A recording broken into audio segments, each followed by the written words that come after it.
So I, I'm going to do a video of this is going to be some of the things I've done for my Tourette's syndrome, and it goes back to the summer before the fifth grade. I started jerking my head a lot, and it was really violent jerks, and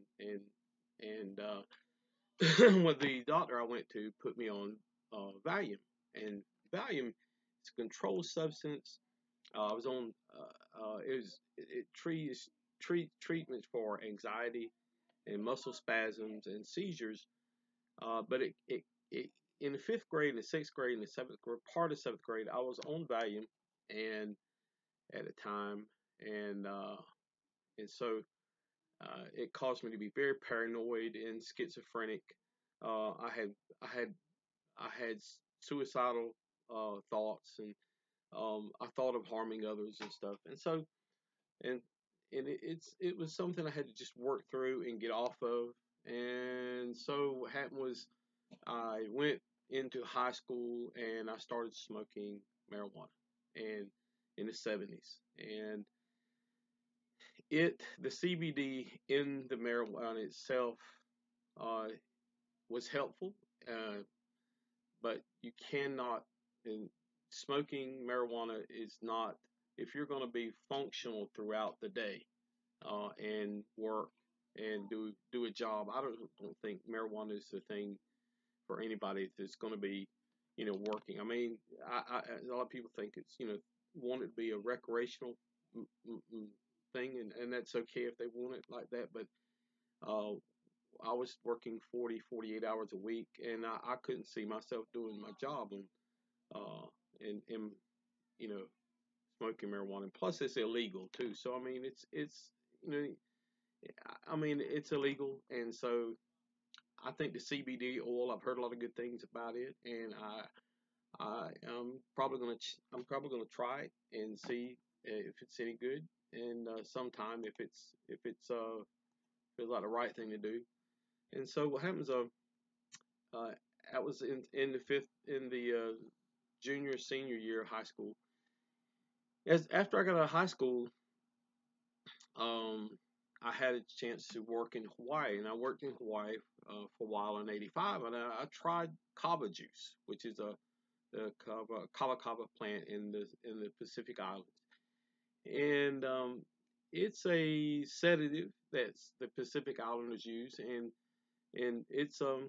it it helped the ticks and stuff, but then again, I couldn't see myself functioning throughout the day on a job drinking kava juice. I mean, it's just not. I just don't see how I could uh, with that. And but as far as like getting, and the trick is getting something that's going to work for you, that's going to help you throughout the day and help you to function throughout the day, and also cut down on the ticks and stuff, and make you feel comfortable uh, as with your with the ticks and the that you have.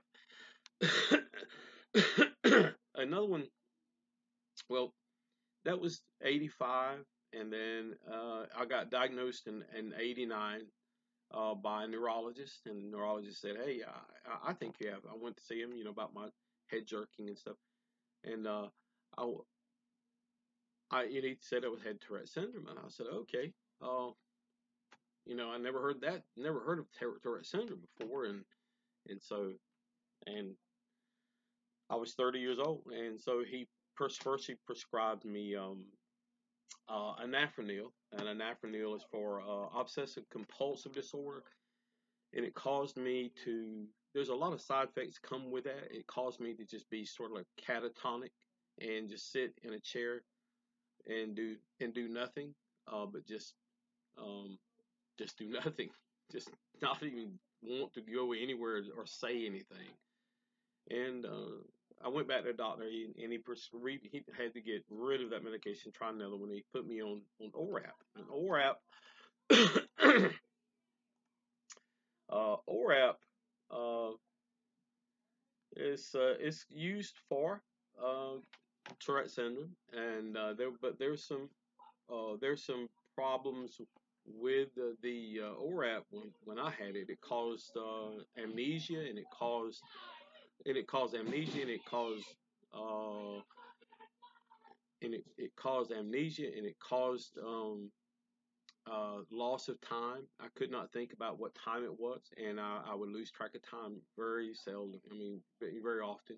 And the next one he tried me on was Prozac, and Prozac, the it caused me to have some feeling anxious all the time and nervous, and it was I was yawning all the time, and I had headaches and dry mouth, and there was a lot of things, those side effects that came out from the the Prozac. And then when I went back to him, it got changed again as far as the medication that I needed, and he put me on Clonopin. And the Clonopin made me feel a lot better. And so what happened was, um, it seemed to kind of like cause me not to be amnesious or forgetful. I had energy, and I felt like I could do something.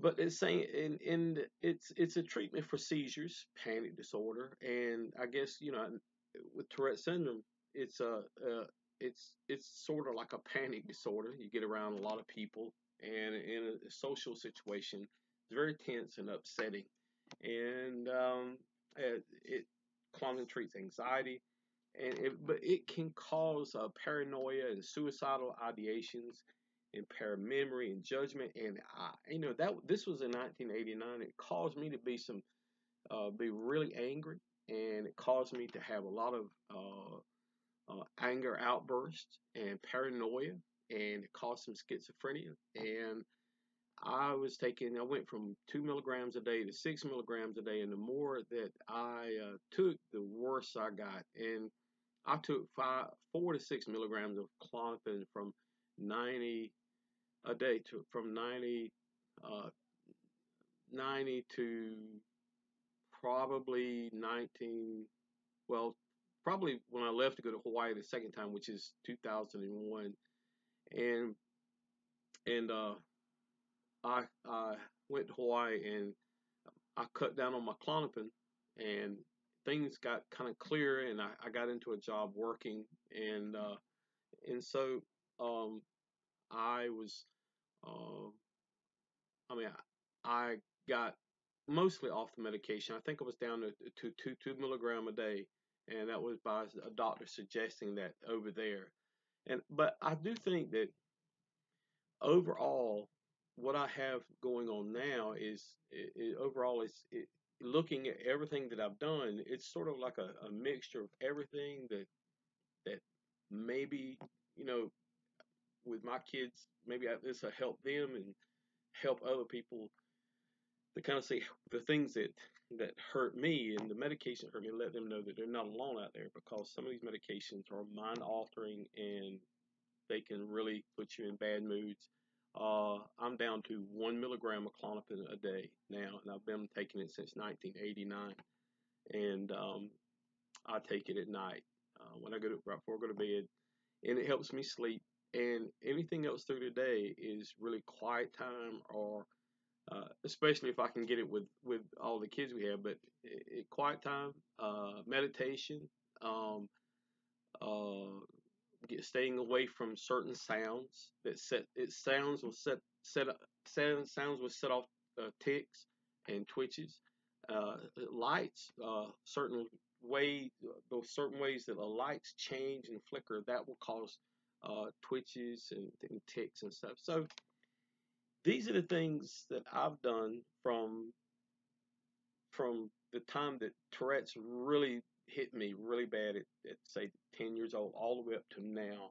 And so if y'all got any questions, or personal message me, or ask, or I'll happy to help anybody I can. So I hope that I hope this helps, and thank you for watching.